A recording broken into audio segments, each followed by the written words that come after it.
धर्मराज इंद्र के आशीर्वाद से निर्मित ये भव्य नगर इंद्रप्रस्थ कहलाएगा।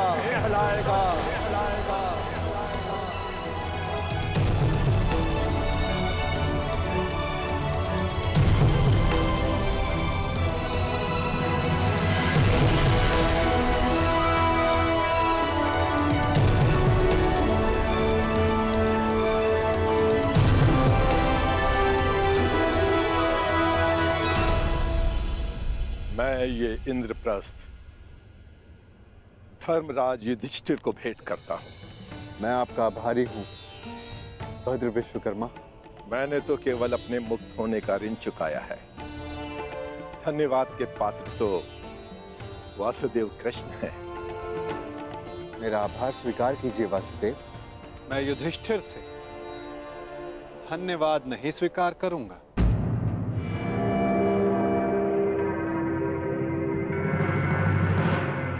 क्यों वासुदेव? क्योंकि मुझे सम्राट युधिष्ठिर से धन्यवाद लेना है। समय आ गया है कि आप राजसूय यज्ञ संपन्न करके सम्राट की पदवी पाएं। धर्मराज, यज्ञ का संकल्प लो। आर्यव्रत के समस्त राजाओं को निमंत्रण दो। मैं चाहता हूं कि संपूर्ण आर्यव्रत आपका प्रभुत्व स्वीकार करे।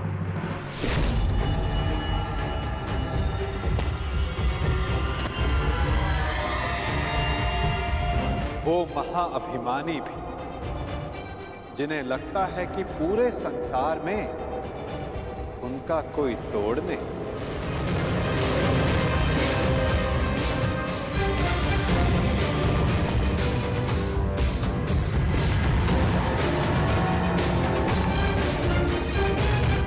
वो जो वरदान के दम में सबको श्रापित समझते हैं।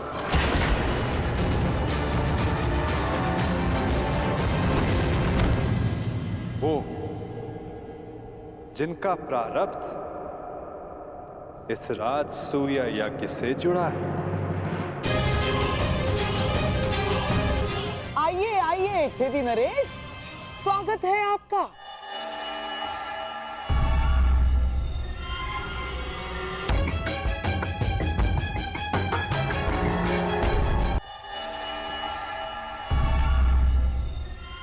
नरेश, टूटी टांग के लिए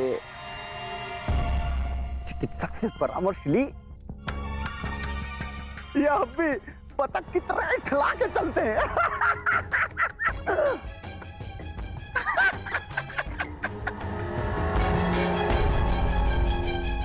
केश जितने श्वेत हो रहे हैं, दंत पंक्ति उतनी ही काली होती जा रही है।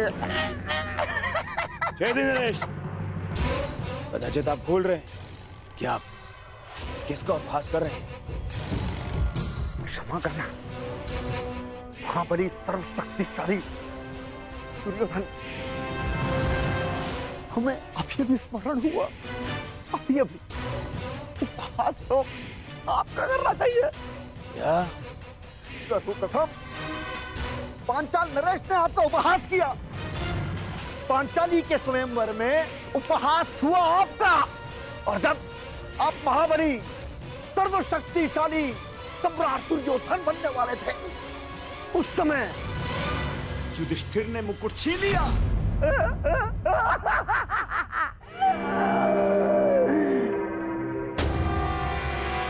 और जब तुम युवराज बने, तब तक युधिष्ठिर राजा बन चुका था। राजा! कहावत याद आई, धोबी का श्वान न घर का न घाट का। बस क्षमा करना, मत करना। मैं मूर्ख हूं, दुष्ट हूं, अस्त्र शक्तिशाली है।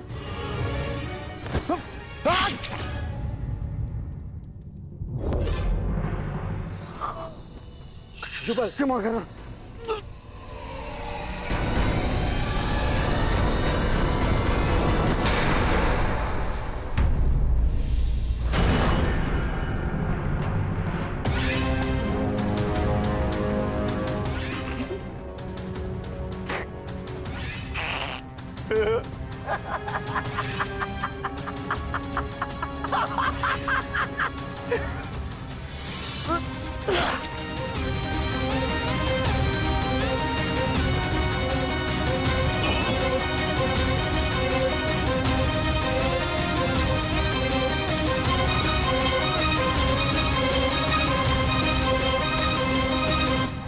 समझ में आया मेरे होने वाले सम्राट। मैंने छेदी नरेश को अकेले में मिलने के लिए क्यों बुलाया? इन्हें वरदान है। वासुदेव कृष्ण के अतिरिक्त इन्हें और कोई नहीं मार सकता। हाँ, और वासुदेव कृष्ण भी इनका वध तभी कर सकते हैं जब ये उनके समक्ष 100 अपराध पूर्ण ना कर लें।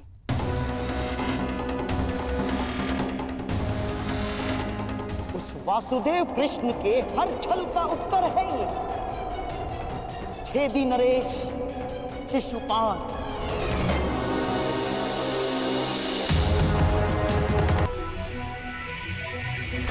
ये माया महल है वासुदेव।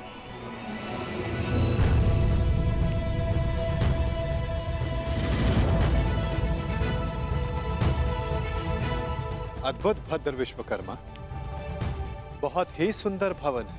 मैंने सोचा देवी पांचाली के मनोरंजन के लिए कुछ विशेष प्रयास कर लूं।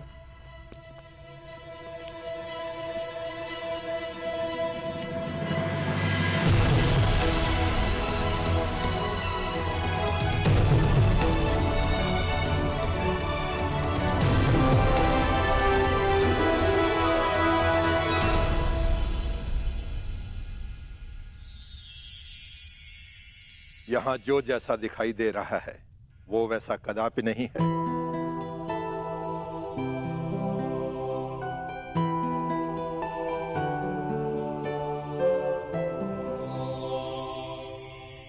गुप्तचरों से सूचना प्राप्त हुई कि पांडव राजसूय यज्ञ करने वाले हैं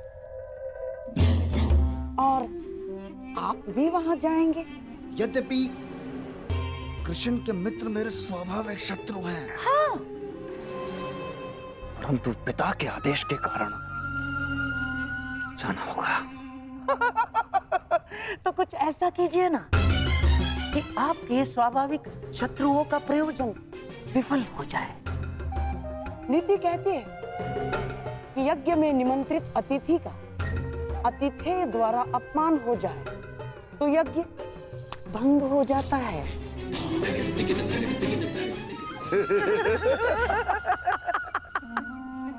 शिशुपाल, ये तो अत्यंत सरल कार्य है।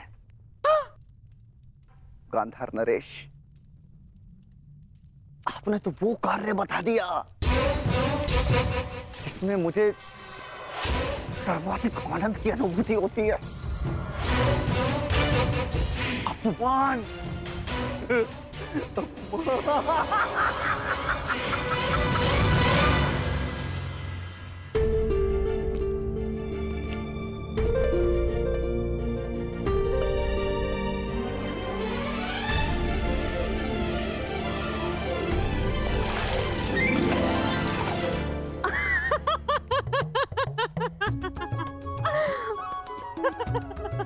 अद्भुत ना सका। जहाँ जल दिखता है वहाँ भूमि है, और जहाँ भूमि दिखती है वहाँ जल।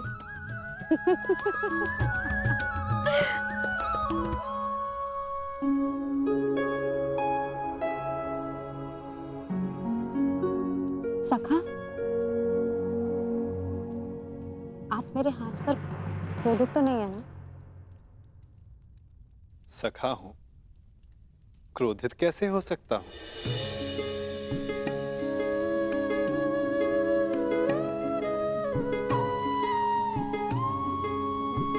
परंतु कदाचित कोई और क्रोधित ना हो जाए। प्रणिपात माता। निमंत्रण भेजे जाने के लिए प्रस्तुत है।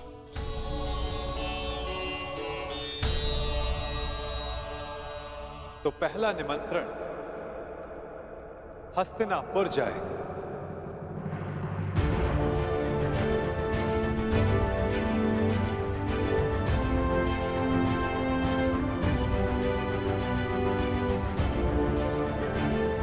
क्या हुआ पार्थ? कुछ व्यथित दिखाई देते हो। हाँ माता, शंका है कि क्या दुर्योधन यहां आना स्वीकार करेगा। उसे तो हमारी उन्नति तनिक भी नहीं सुहाती, और यदि वो यहां नहीं आया तो माता कुंती यहां अकेली कैसे आएंगी?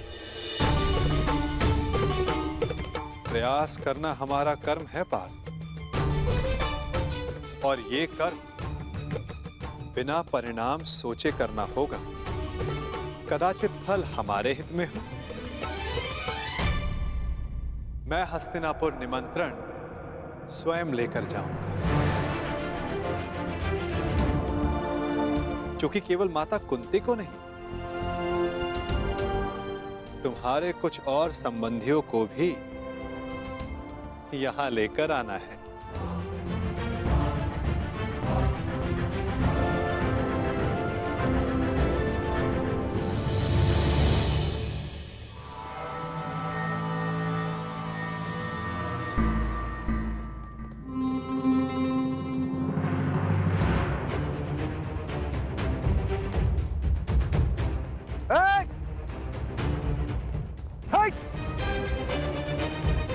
देख नहीं रहे तुम्हारे समक्ष 6 दिन नरेश शिशुपाल खड़े हैं।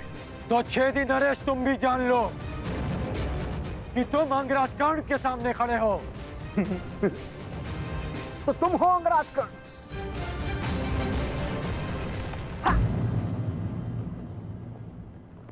दान में बंजर भूमि क्या मिल गई? स्वयं को राजा समझ बैठा। भूल गए कि सूत का काम रथ की बागडोर संभालना है, राज्य की नहीं।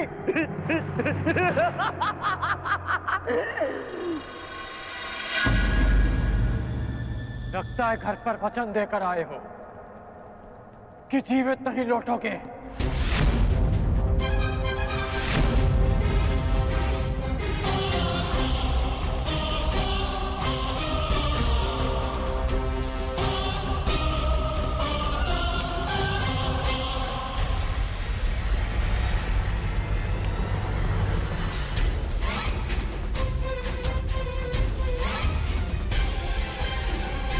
अरे मित्रकर्ण, ये शिशुपाल है, ये मेरे अतिथि हैं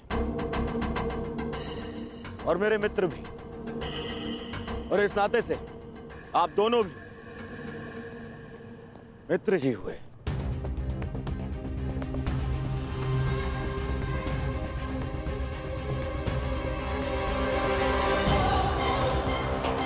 मेरा केवल एक ही मित्र है और वो हो तुम, और तुम्हारे अतिरिक्त किसी को मित्र बनाना होगा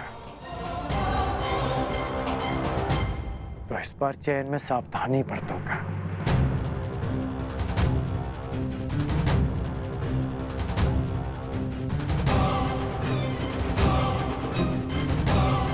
अपने अतिथि को अतिथि की मर्यादा में रहने की चेतावनी अवश्य दे देना मित्र।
आओ अंगराज, तुम्हारी ही प्रतीक्षा थी।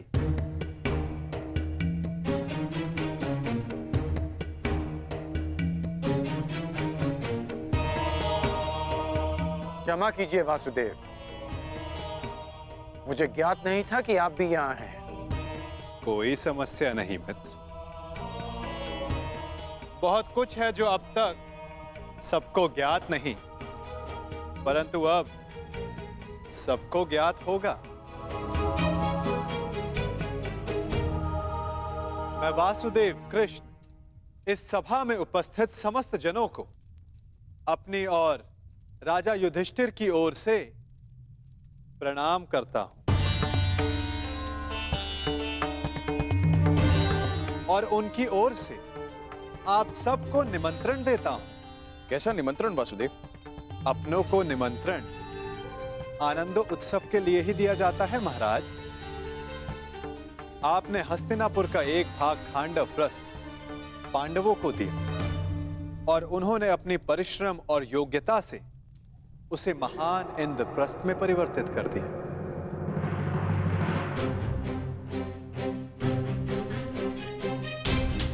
और अब इंद्रप्रस्थ एक प्रसन्न और स्वतंत्र देश है और युधिष्ठिर भी उस पर न्याय और धर्म पूर्वक शासन चला रहे हैं।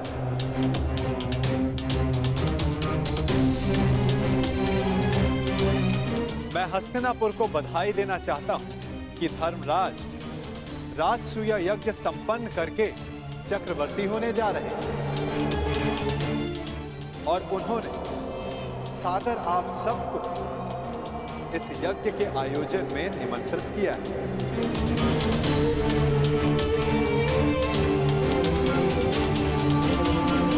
आपके प्रति उनके आदर का अनुमान इस बात से लगाया जा सकता है कि उन्होंने किसी दूत के स्थान पर स्वयं मुझसे आग्रह किया कि मैं आप सबको ये निमंत्रण दूं।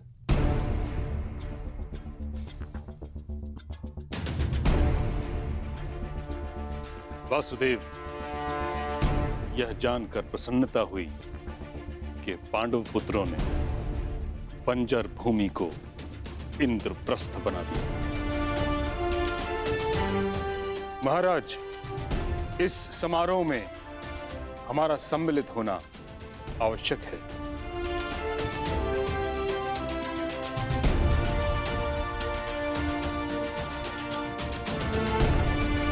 कुरुवंश की संतान चक्रवर्ती सम्राट बने, यह हमारे लिए गर्व की बात है।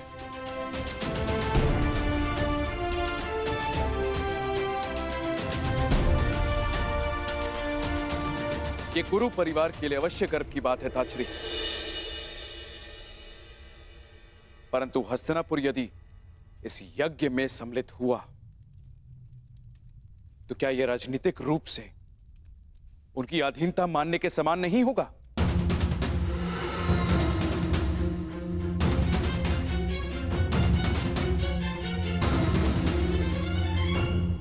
मुझे आश्चर्य है महाराज, आपके मन में यह विचार आया कैसे?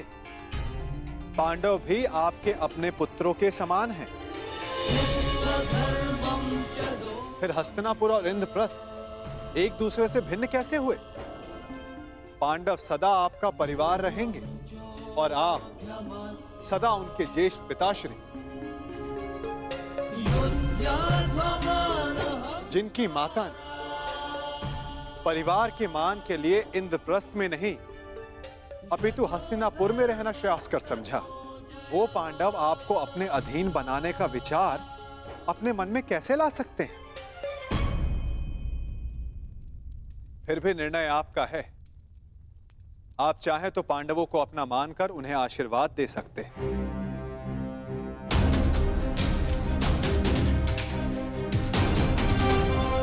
या फिर वहां अनुपस्थित होकर यह दर्शा सकते हैं कि हस्तिनापुर पांडवों के वैभव से ईर्ष्या रखने लगा है। तुम्हारा क्या मत है विदुर?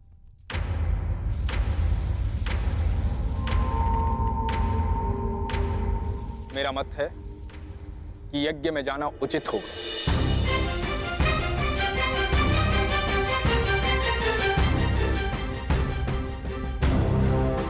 पांडव हमारे शत्रु नहीं हैं और यदि हस्तिनापुर इस यज्ञ में सम्मिलित नहीं होता है तो चारों तरफ यह संदेश जाएगा कि हस्तिनापुर से पांडवों की उन्नति देखी नहीं गई। और यदि किसी कारणवश राजा किसी आयोजन में सम्मिलित होना अपने पद की गरिमा के अनुकूल नहीं समझते तो युवराज को भेज सकते हैं।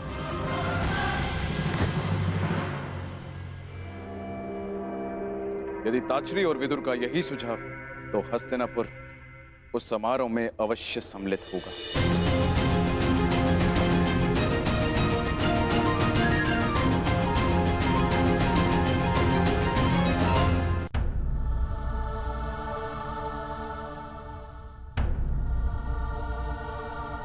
क्या हुआ अंगराज? प्रतीत होता है कि आपको इसमें कोई आपत्ति है। निमंत्रण आपके लिए भी है। नहीं वासुदेव, मैं उस यज्ञ में भाग लेना उचित नहीं समझता।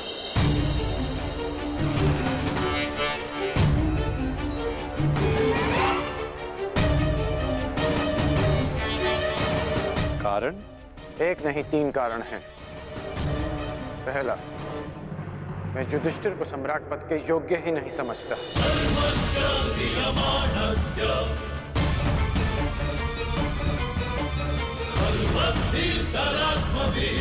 दूसरा, मेरी दृष्टि में युधिष्ठिर युवराज दुर्योधन से उत्तम शासक नहीं है।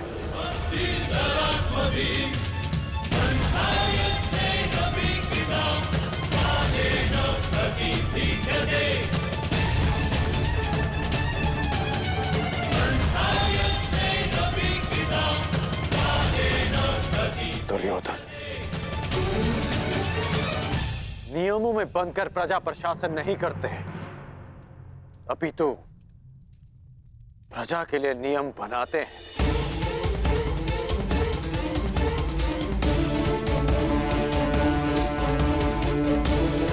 और मुझे पूर्ण विश्वास है कि मेरे मित्र के राज्य में